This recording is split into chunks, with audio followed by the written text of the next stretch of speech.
So shall we discuss the solution?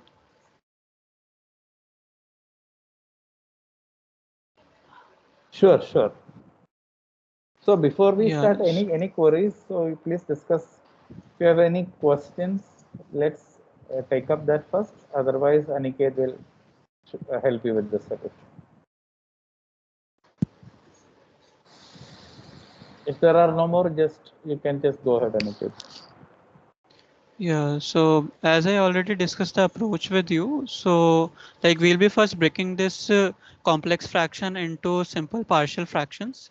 So this is the very basic procedure which you might also learned in your JE during solving integration problems. So we'll just need to write it down using the denominators, and we can assume the numerators as A, B, and C, and then we can cross multiply these and we can start putting them 0 one by one. So when we'll put s equals to 0, then the two terms will be 0 in the numerator and we can get the value of a, and similarly by putting -2 and -3 we can get the values of b and c. So we'll get the partial fraction as x cap as shown, and then we can simply convert this using the anti-Laplace rules, and we'll get this in the time domain. And as there was a minus e to the power minus 0.5s as well along with the fraction, so we will be applying this shift theorem. So which is that if like if we have minus 0.5 in the as the exponent, then we have to shift all the time by minus 0.5. So we'll replace t by t minus 0.5 in at all places in the above function. So any doubts in this?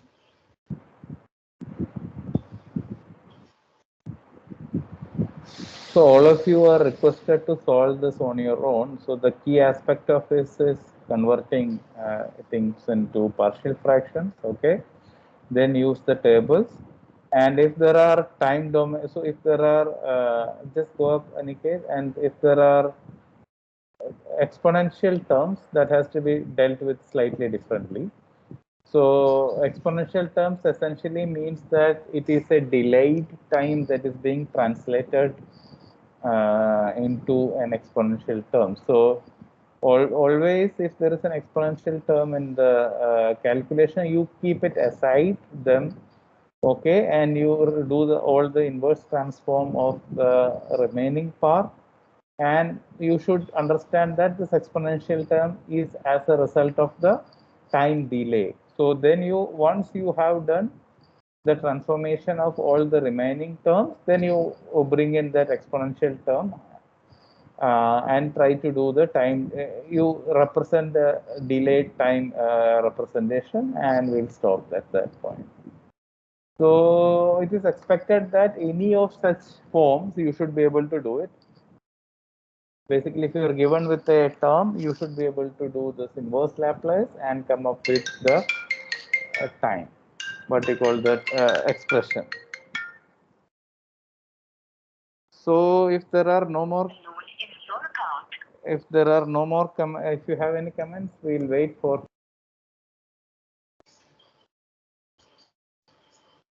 If there are no more comments, I think Aniket can explain the other question. Any questions at the moment?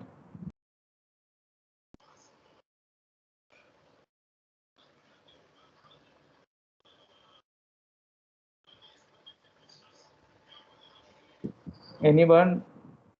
Dinesh, Divagar, Robin, Shruti, Vishruta. No. Any issues? No, sir.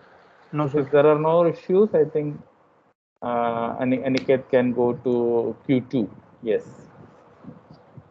Yeah, so and the next question, we are already given a model between a output variable y and an input variable x. So we are supposed to find out the steady state gain and the step change if the magnitude is given. So basically we have to find the output in the time domain. So the approach for this is basically you need to first convert this into take the Laplace of this equation and find first the transfer function. And to get the steady state gain, we have to put the limit s tends to 0. So you can just first try it yourself, and then if you face any problem, you can just ask.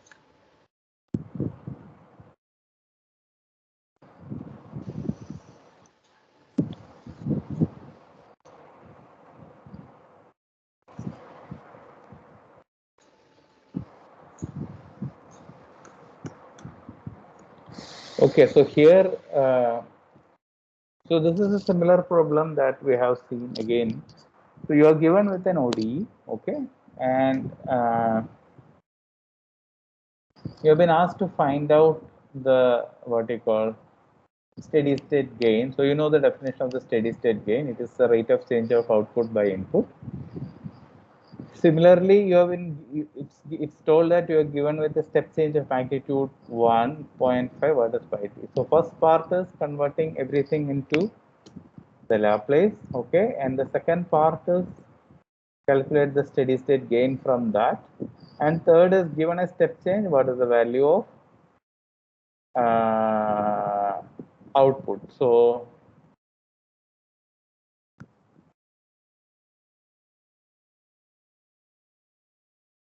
a couple of minutes, maybe 120, so 3 to 4 minutes we can wait and try to resolve this.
In case, I think you can go ahead. Maybe.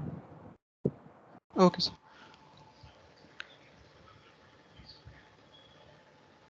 So yeah, as first we have to take the Laplace transform of the entire equation, and we can assume the initial conditions to be zero. So when we'll take this, we'll get the equation of the following form. And to get the transfer function, we need to ys by xs. So we'll basically rearrange the components, and we'll get the ys by xs, which is our transfer function, as the following form. Now to get the steady state gain, we are supposed to take the limit s tends to 0. So once we put it, we'll get -1, and that will be our steady state gain. And the next part of the question was to that if we are given a step input, then we have to find out the uh, output in terms of time domain. So for step input in Laplace domain, the step input will of 1.5 magnitude will be 1.5 by s. So we'll be just putting the value of xs in the above equation, and we'll get ys equals to gs into xs, and we can then simply take the anti-Laplace of this y value to get the answer in time domain. So any doubts?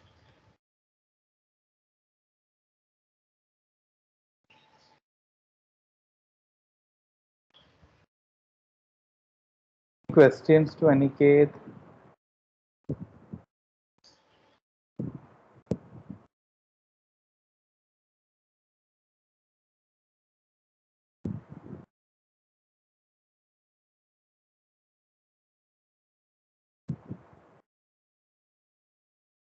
I guess we should go ahead then. Okay, so yeah, we can go to Q3. Yeah, so this is a similar problem as well. So basically we are given a stir tank heating system, and we are given the steady state energy balances for the tank and the heating element. So the equations are already given, and we are supposed to find out the transfer function relating tank temperature T and the inlet liquid temperature, that is Ti. And we can assume all other variables are constant. So again, the approach is similar. We are supposed to take the Laplace transform of both the equations, and we have to just get a form that is Ts upon Tis, which is our transfer function, and we can easily find out the steady state gain from that. So you can just try it, and if you have any difficulty while solving, you can just ask.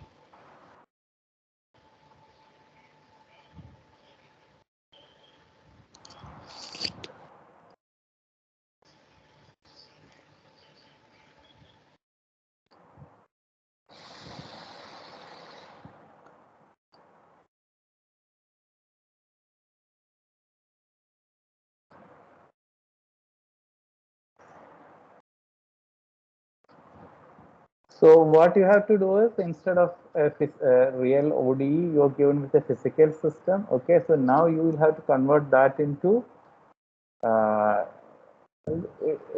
except very similar to the previous problem, but you are given with a physical system here. So you will have to kind of do the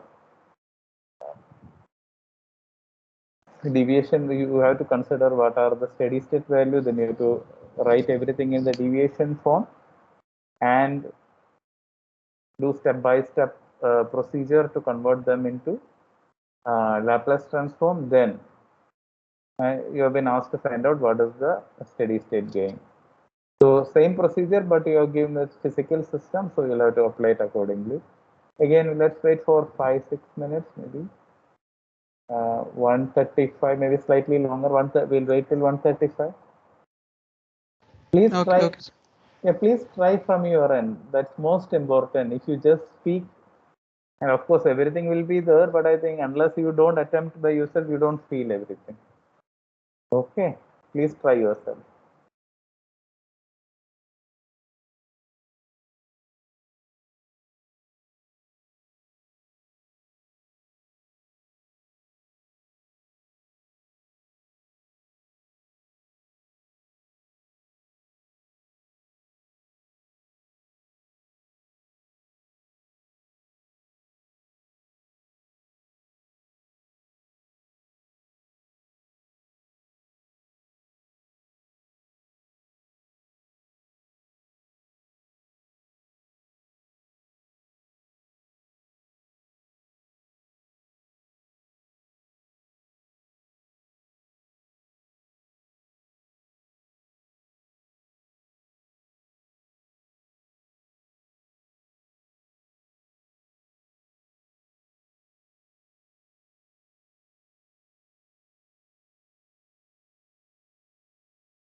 So shall we start? Yes, Aniket, you can explain the solution. Okay, so we were given the unsteady state equations in the time domain.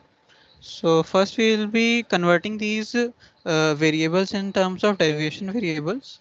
So we'll take ti minus t dash as t dash and tw minus t as tw dash. So we can convert the following equation in terms of t dashes and tw dashes. So once we have taken the Laplace transforms, we need to find the we were supposed to find out in terms of the outlet temperature T and the inlet temperature Ti. So we can eliminate this Tw using the equations 1 and 2. So we will therefore get the transfer function of the following form. And after doing the mathematical manipulations, we can also get the gain by putting the limit s tends to 0 in this overall function, which is this you can say this formula which we are getting.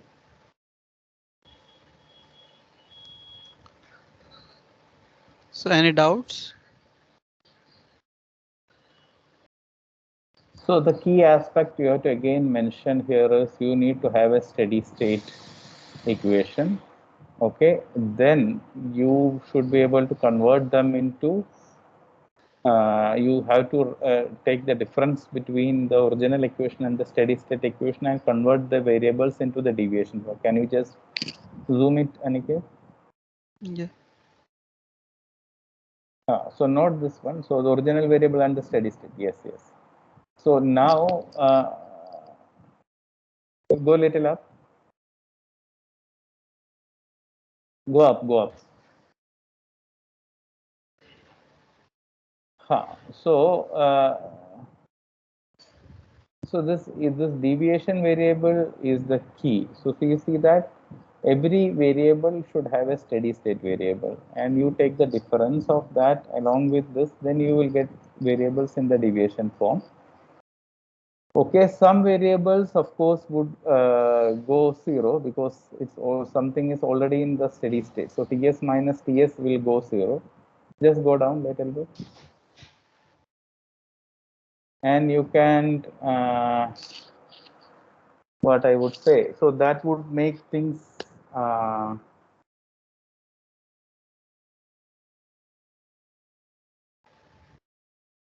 so that would make things in the steady state form. Okay. Uh, then what you have to do is the following. Then take the Laplace form transform. Then that would result in the and you kind of accumulate the variables together. So once you have in the Laplace form, you will have to isolate the variables. So there are Ti and Ti and T, and also Tw. So do appropriate manipulations, come down to so that one of the variable is eliminated, and you should be able to get Ti as a function of T. Then to get the steady state, okay, the simplest way is again calculate the value. So one thing you have to be sure that for the steady state, the gain at steady state is always given by the rate of change of input by rate of change of output. This could be found alternatively by substituting s value equal to 0, which essentially means that you're only talking about the constant part of the term. So if you put s is equal to 0, so even if your expression is 1k by tau s plus 1, if you put s is equal to 0, what you are going to get, you get your k back. So apply the same principle, put s is equal to 0 and get uh, your steady state term back. So that is all about.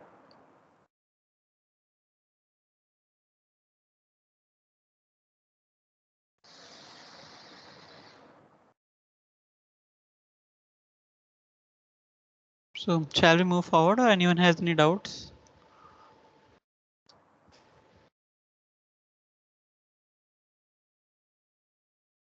So that's clear. Okay. S- So the next question is that is also another physical problem. So basically we are given a surge tank as shown in the figure, and it is also has a slotted weir so that there is an outflow rate which is proportional to the liquid height, which is proportional to 1.5 power of the liquid level in that weir. So this is the equation for that, and we first have to find that unsteady state equation in terms of time variable. Then we have to find the transfer function, which is h dash s by w dash s, where h dash s is your height in the slotted weir, and w is your incoming mass flow rate. So can attempt this and we can discuss solution in a few minutes. So you have already solved this problem, I think, for computing the model equations, if I recall. But if not, I think this is very similar problem. So you can, so see, the key aspect you have to look at here is that, okay, so your expression, so the model expressions are nonlinear because see, there is a power of 1.5. So which essentially means that you may not be able to deal things directly. Okay, which also means that you will have to apply what? To linearize this non-linear term into uh, by means of Taylor series. So then, what is that? So again, so then you can apply the Laplace transform, and you should be able to have the transfer function. So again, few minutes maybe 148 or something like that.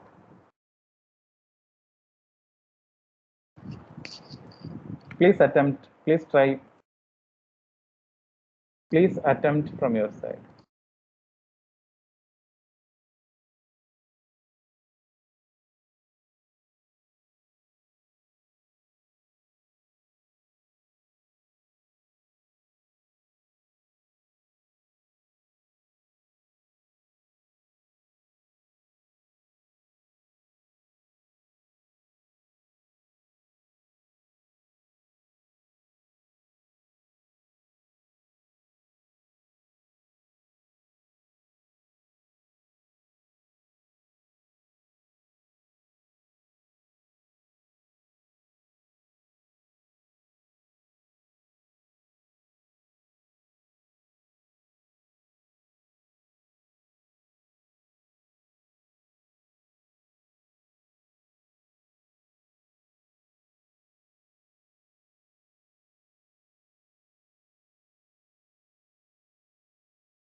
So shall we discuss the solution?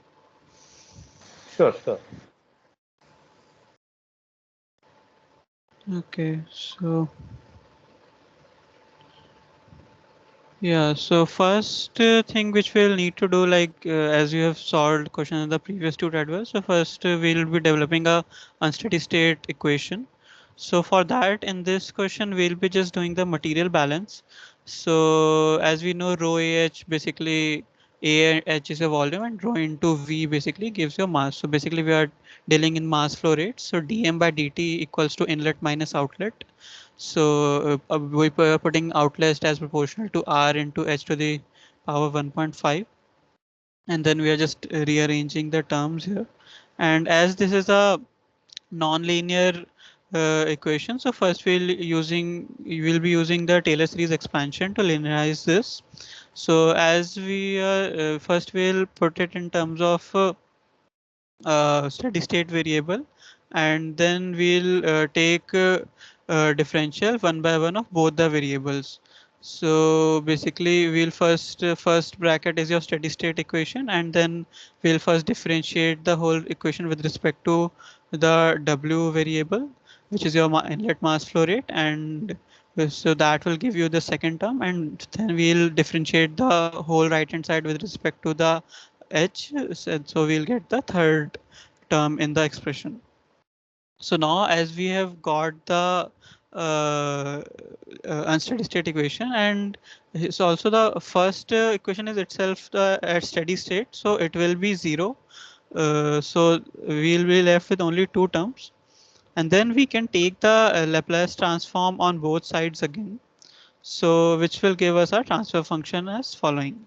So here, like basically, if it is as is a first order system, so the transfer function will be of the form k by tau s plus 1, and we can, and once we'll get the transfer function from the above equation, we can get our k and tau as 1 by 1.5 rh dash to the power zero point 0.5, and we can rearrange this to uh, give it as a height upon flow rate, and our tau must be of the dimensions time. So again, when we'll rearrange the terms and do some mathematical manipulation, we'll get it as rho v bar upon 1.5 w bar. So any questions?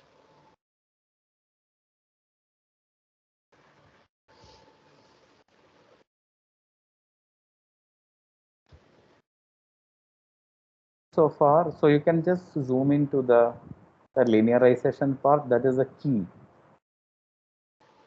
You see here, so the original nonlinear equation is linearized by means of Taylor series.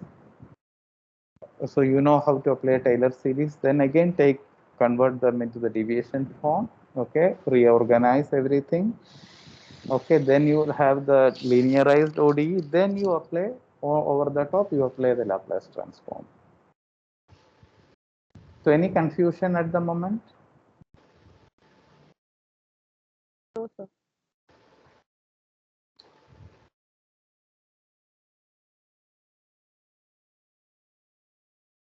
So please take a note of this, because this would be of, you would be ringly using this. Then finally you apply the Laplace transform, and whatever you can kind of collate all the variables together. So then that should be okay. Come down. Yeah. So any questions so far on this?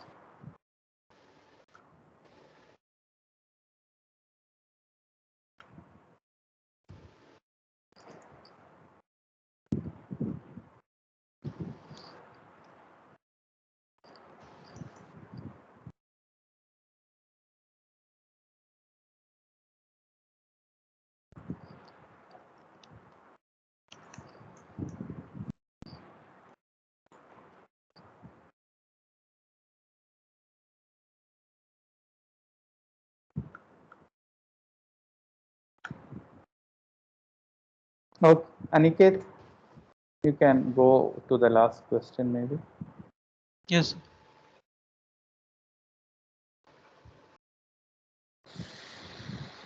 So in this question, we are already given some information about the first order system. So basically for a first order system, a transfer function is defined as k by tau s plus 1.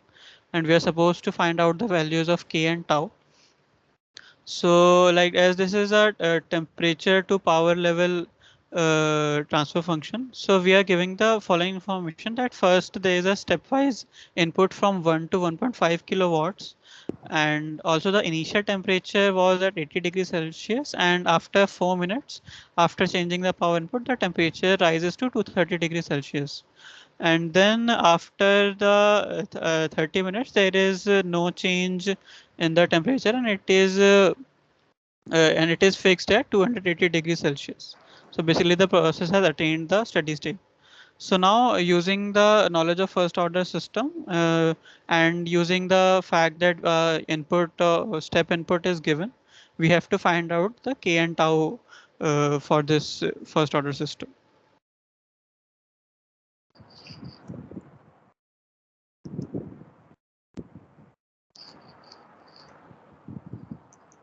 So if you have any queries, you can ask.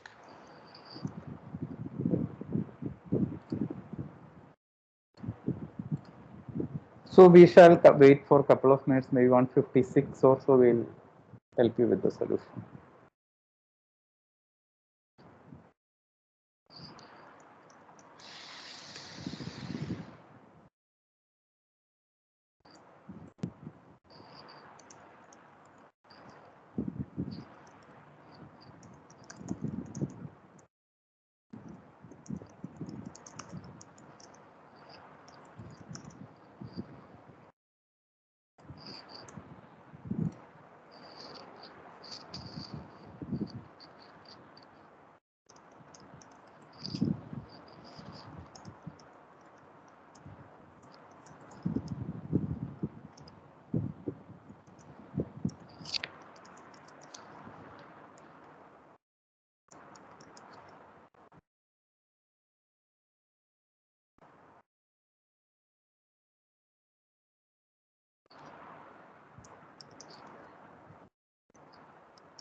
I guess we should start with the solution.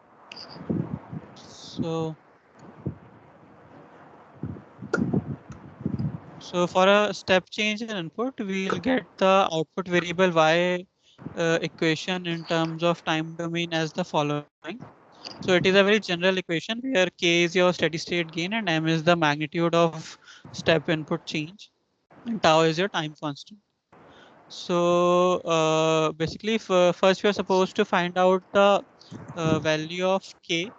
So we are already given that the steady state our temperature becomes 280 degrees Celsius, and initially it was 80 degrees. So the net change will be 200 degrees Celsius, and we already know that there was a step change from 1 to 1.5 kilowatts. So that step change will be of 0.5 kilowatts. So m is 0.5 here, and hence we'll get a k as 200 by 0.5, that is 400 degrees Celsius per kilowatt. And then we were supposed to find out the tau as well. So we already know the k, and it is already given that at time t equals to 4, the value of temperature rises to 230 degrees Celsius. So again, we'll be putting all the values in a given equation, and basically we'll just need to solve for tau now, and we'll get the value of tau as 2.89 minutes. So hence our the transfer function will look like 400 upon 2.9 is plus 1. So any difficulties in this?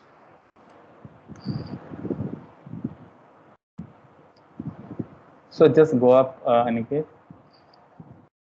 Yes. So this So is the here, entire solution. yeah. So here the key aspect you need to think of is that how to define the deviation variable.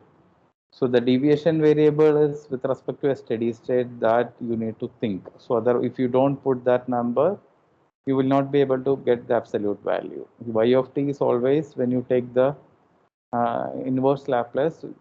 So you would again get the variables in deviation form. So if you need to get the original value, you need to add the steady state. That is point number one. Then you know how to calculate the value of k by doing this arrange. So here, if what you are trying to say here,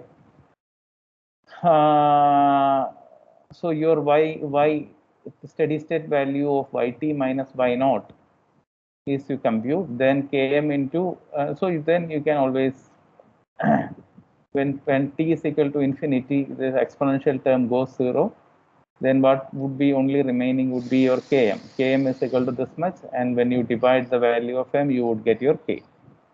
Okay, so the next part is, okay, what was the next question? Supposed to find out the time constant as well. So Okay, so both the time key and constant, yeah, so you are given with an information, what is the value of the output for a given input. So you substitute that. Okay, then you will, so when you substitute that, what you would get would be again your y of t yt minus y naught is equal to km times e raised to minus t by tau. So 4 time, okay. So when you substitute and simplify it, you will get that value of tau. Then you got both your k and tau, then you will be able to write your transfer function.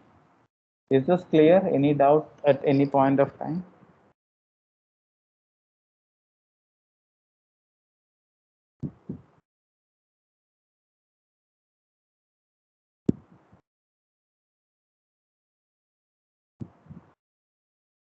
Okay, if there are no more confusions, I think we shall stop the tutorial now. Please take a look at it, okay, and if you have some queries, okay, let's discuss that. In tomorrow we'll have our doubt clearing session, and if there are some issues, then we'll discuss that tomorrow, if at all. Okay. Any feedback?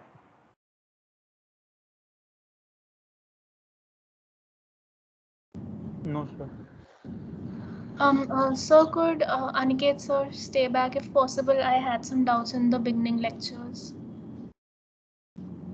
It is the lecture or the tool? So the lectures. Okay, we shall discuss that. Um, so I was hoping that I'd just ask Aniket sir because it will take a lot of time, and it's from the beginning lectures. So Okay, so then if you could discuss with her and resolve, that should be fine. And if it is not getting resolved, we will discuss at a later time. yes, Okay, sir, is that discuss Okay. is that as well. okay, Aniket? So I will leave. Yes, sir. You guys Yes, sir. discuss, and Sure. if something is not resolved, you can we can have a separate discussion. Okay. Okay. Okay, sir. Okay, guys. Then bye. Thank you.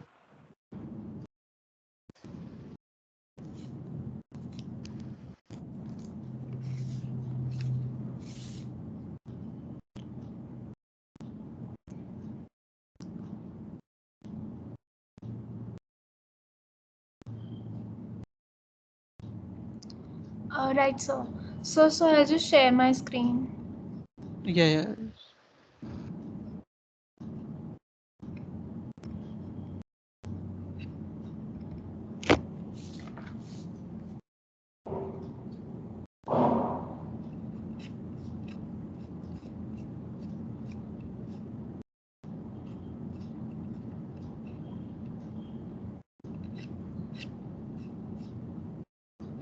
Yes, sir. So here we are saying that in this problem we can make use of a larger tank. So I did not Yes. understand the relevance of it. Like how will it? So basically, when you will get a larger tank, so your variables, basically the change in the variables will be very less. So that's how you can achieve a steady state faster.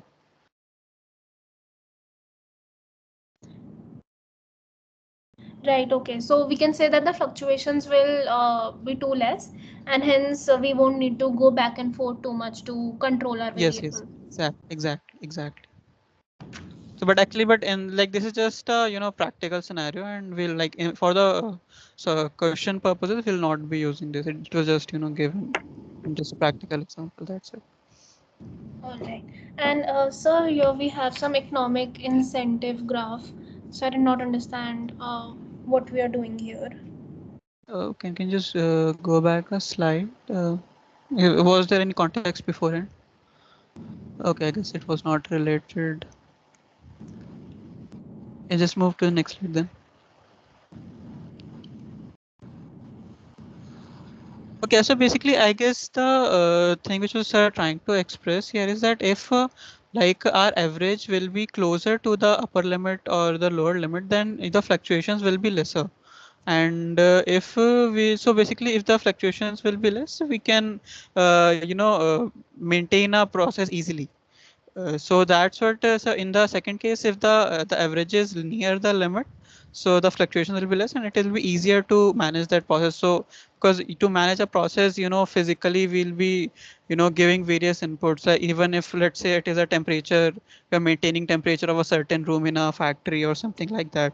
So if the fluctuations are lesser, then we'll have to make lesser changes. Like the temperature also depends on various factors, your ambient temperature, your humidity, all those things. So it will be easier if we maintain it closer to the upper limit or the lower limit instead of in between the limits. So what does limit mean here? So basically, any variable might have some range, right? Right. That even if you are dealing with temperature, so we will expect it to be in a certain range for a particular temperature or for a particular reaction. So we will try to, or we would also want it to be constant. We don't want major fluctuations, and that lead to like it can cause various problems. Even like if the temperature goes too high, then we can have a blast in the reactor. So we have to keep it in under control. So we need to keep the fluctuations as minimum as possible. So that is the main point here. So to do that, we have to maintain our average near the limits. All right. Got it.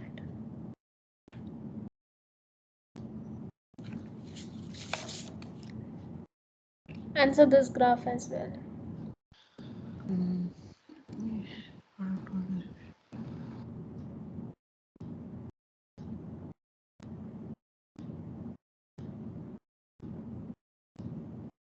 Again, I guess this is the same thing. Again, so basically this is kind of your you can say this is a Gaussian curve basically, right? So we'll frequency versus variable. So in case of like so in the above slide, the A1 represents your this curve Right. basically in this. So basically the range is higher, as you can see that A1 can attain values from your left to the right. And whereas when we take A2 near the limit as we increase it, so you can see that it is in a smaller range. The values will lie within a smaller range. So hence it is a improved control. You can control it easily. So that's what it is being depicted here as well. It is a kind of the same thing in Got both. it. And sir, here it shows that the frequency is higher. So from the above graph, are they referring to this fluctuation, the frequency of these Uh, fluctuations is higher than Basically, here frequency means that the number of times a particular value is attained in a following control. So basically, in A1, like there will be many values, but their frequency will be low.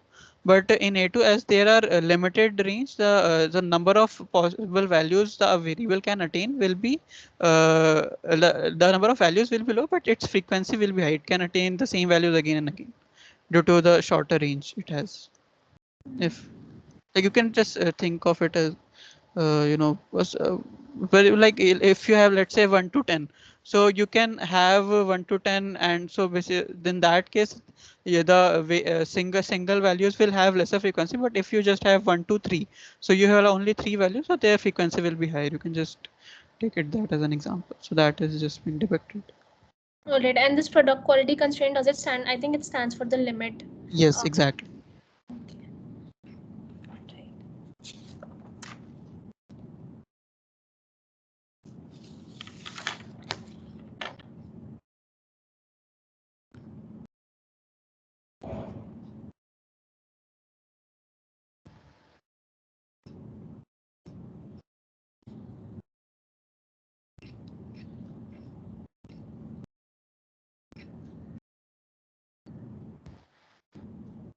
All right. Yes, sir. So this is like a system we have, Hmm. and here we have some assumptions about it. So in the end, they are saying that the rate of work can be neglected because it is small in comparison to the flow that we are bringing in, the convection, and the temperature we are causing by adding heat by adding heat. So here the net rate work done, net rate of work. Sir, are they referring to the stirring? Yes, yes, that is the only work that is being quoted. There are only your convection or the heat changes only. So the that will be your stirrer is not moved very fast. It is moved slowly to get adequate mixing. So that is the reason we are neglecting it here. All right, sir.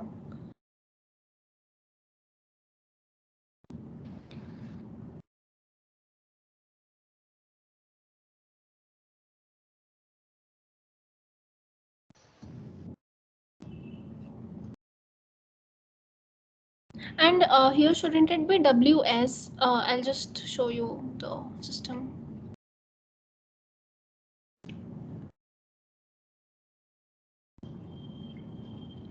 So yeah, that's the same system we are working with. And then Hmm. we said that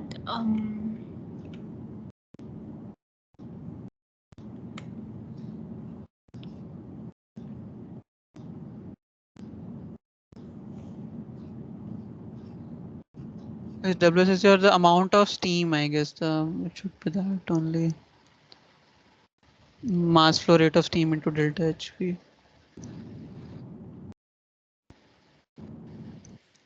yes, sir. We are assuming that the tank is heated by steam, and then here, right here,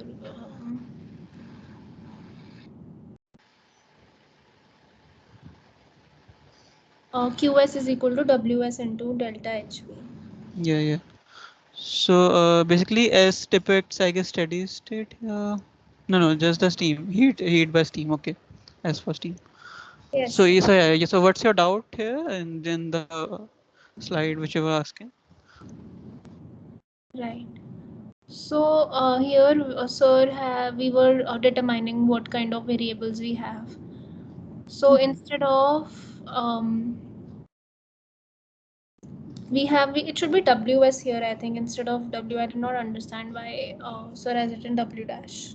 So like, what does W depict here? Like W is your steam variable, and what is W? Mass flow rate. Mass flow rate of what? Right here, The, the incoming stream. Okay, okay. the So outgoing I stream. guess sorry, it is the outgoing. Okay. So yeah, I guess W bar stands for your steady state one, right? Yes, And yes, that's yeah, yeah. Then yeah. So then it is not it is a fixed value. Then if it has steady state, so yeah, yeah. That should be WS. Then you are right. So basically, he has already mentioned, I guess, Q there. So Q is your already the WS into delta HV, and delta HV for steam is constant at a particular temperature. So then that that will be WS only. So basically Q and WS is the same thing here because delta H is constant. right, right. So and there will be no bar because in steady state we don't have variables. Yeah, yeah. So basically a steady state variable is itself a constant. Yeah.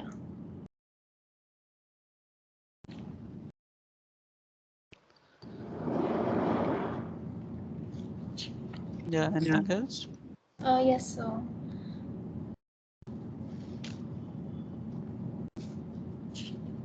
So I can like if you have time in the evening, I can come back if you're getting late for something. No, no, I guess I have other work in evening. We can just finish it up.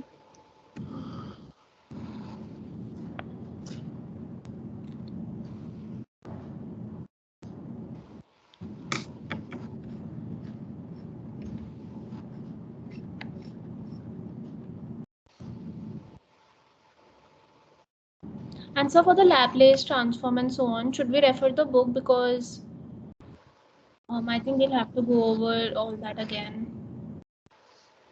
I guess it's not pretty much needed. Let me just. Do you have the book right now with you? There's a page number 40 which has all the formulas listed there. So you can just make use of that only, and that will be good enough. You can obviously you can use the questions or examples there to practice. Yeah, page number 40. Right. Yeah. 42. Yeah, so it has all the formulas. I guess you won't be even needing many of them. Just a few of them only. So while you will be practicing, so this will cover everything which you have to do using Laplace transform. All right. And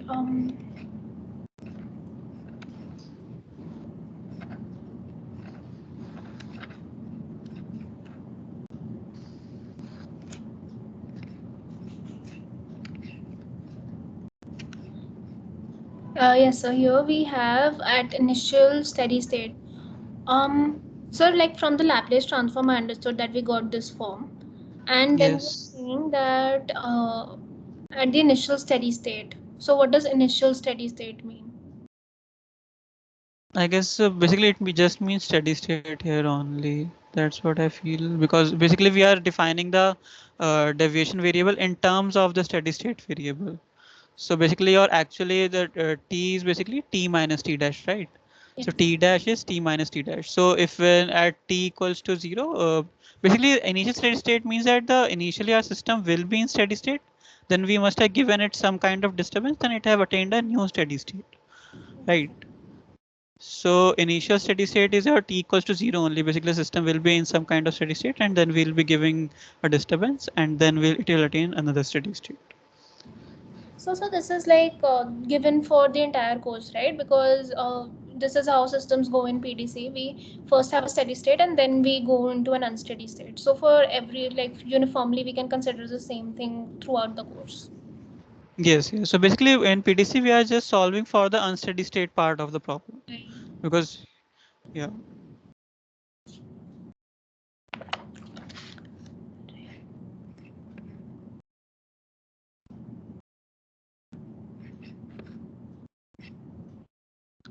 And so here, I think sir was trying to write U and he wrote G by mistake.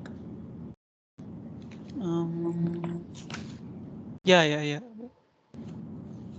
And then we have the statement for any physical system n is greater than m. Such systems are. So why for any physical Closure system we system. have this condition? So basically, I guess there was this. This is basically your.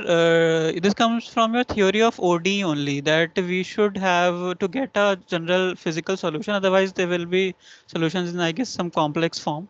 So to get any real solution, we need to have this property. So this is not about the code. This is a mathematical constraint which we have.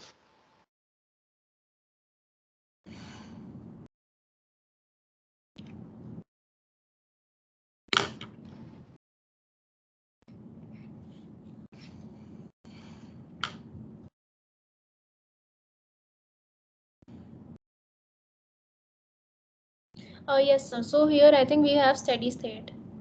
So shouldn't be Yeah. equal. So basically, yeah, yeah. So shouldn't this be equal to zero because at steady this is a constant. We just discussed that this is not a variable. Yeah, so basically y bar is your value of y at steady state, right? Yes.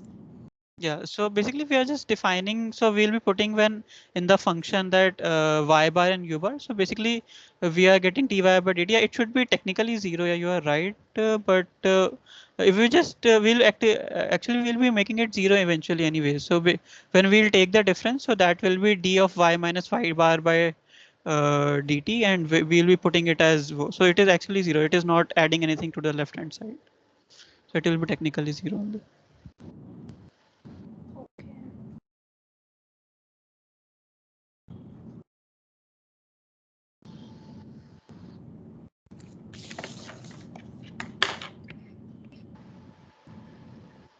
And sir, I just did not understand this entire thing, like this example or this model entirely. Okay, just let me go through it. And this is the last thing I had to ask. That's okay. So, so I guess Q is basically your volumetric flow rate here. Like, is there another problem statement before this slide? No, I don't think so. Okay, So, okay. yeah, this is the explanation and this is the example. Yeah. Okay. So yeah, I guess Q must be your basically it is A into H, so it must be your volumetric flow rate only. So Qi is your inlet and Q naught is your outlet, and we also have a pump in between. Hmm. And what is H? Acha, H is your height.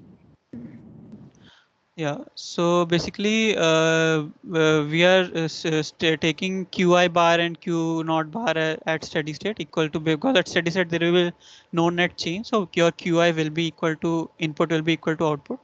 So that is Qi bar equals to Q naught bar. And then we have took the we have just converted into the form of deviation variables only again. So H dash will be your height at steady state. So that will again we can write it as again H minus H dash and Qi minus Qi bar and Q naught minus Q naught bar. and So then we'll get, yeah. So that process goes again, and then like we'll be just using, run this yeah. theorem. So we whatever we did here, we are just applying it here now. Yeah. So till this point, our everything goes same. Okay, but in the next part, what we are supposed to do, like we will get our equation in terms of Laplacian variable, and then we are also provided that HS by QS equals to 1 by AS, right?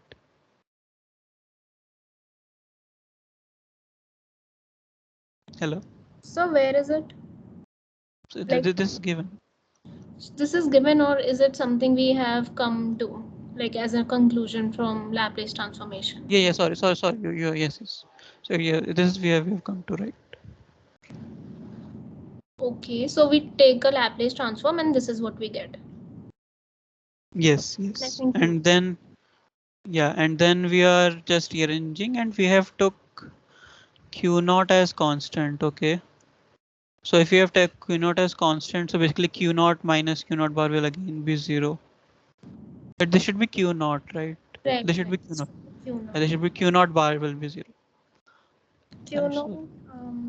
Q naught So how do dash. you know that we are supposed to take such an assumption? Suppose Q naught is constant if you're solving it. I guess it will be mentioned in the question. Don't worry. I guess you cannot take it on your own. It should be mentioned in the question. And here we are saying that Q naught dash will be equal to zero, not Q naught bar, right? This is not zero. This is zero. Yeah. Q. Yes. Q naught. Yeah. Basically Q naught is constant. So basically whatever will the value at steady state will also be initially. So it remains constant throughout. Hence Q naught dash is zero. I didn't understand. Basically there will be some flow rate going out, right? So it will have Okay. some value, and Yes. but it remains constant throughout due to the pump. So that's why we have taken Q naught as constant. So then basically Q naught minus Q naught is zero in terms of deviation variable. Right. Understood.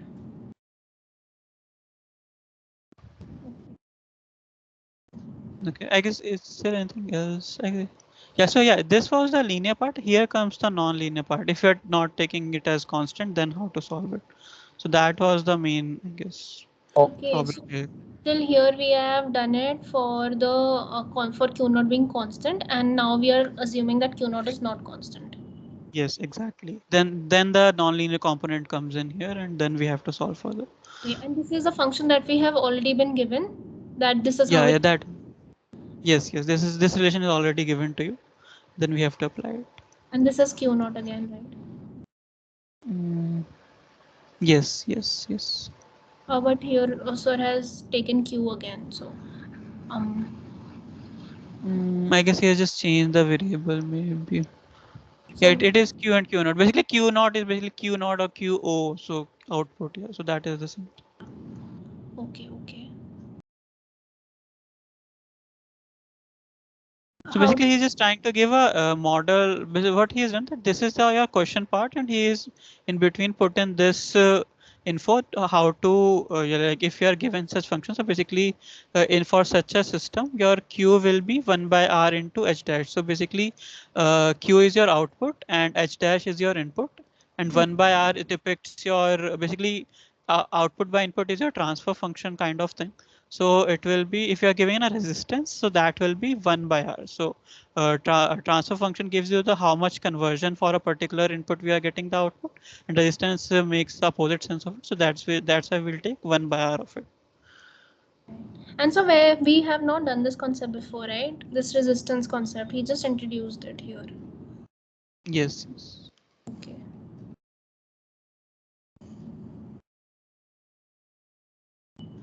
All right. So yeah, okay. Then we just substitute it like we did before, and if and then we are just solving it.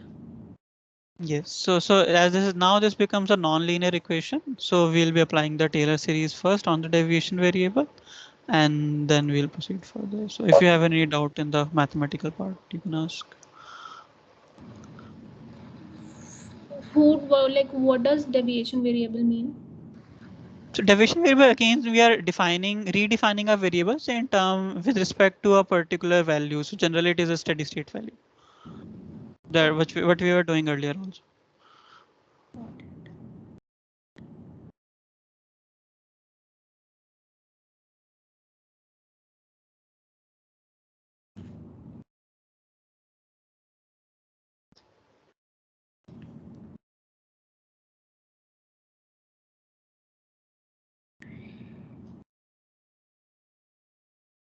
Okay, and then following this, we just have our simplifying, and we are just finding some relations between HS and Q. Yes, yes, yes, yes, exactly. All right, so this is the Laplace transform of the entire thing. All right, and we are working with that. So yeah, so basically this is your transfer function which we are getting, and we can if we are given multiple systems. So if you know the transfer function form of a particular system, and if there are multiple tanks, we can just multiply all those transfer functions to get the transfer function of the entire system. So that's what I was trying to tell you. And if this is if they are in series, what if they are in parallel?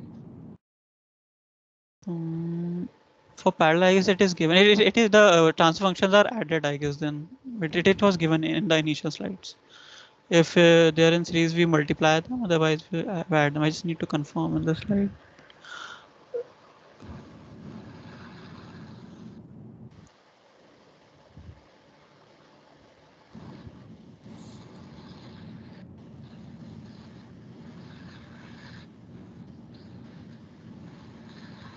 Okay, so this is like the entire process written in a flow sheet.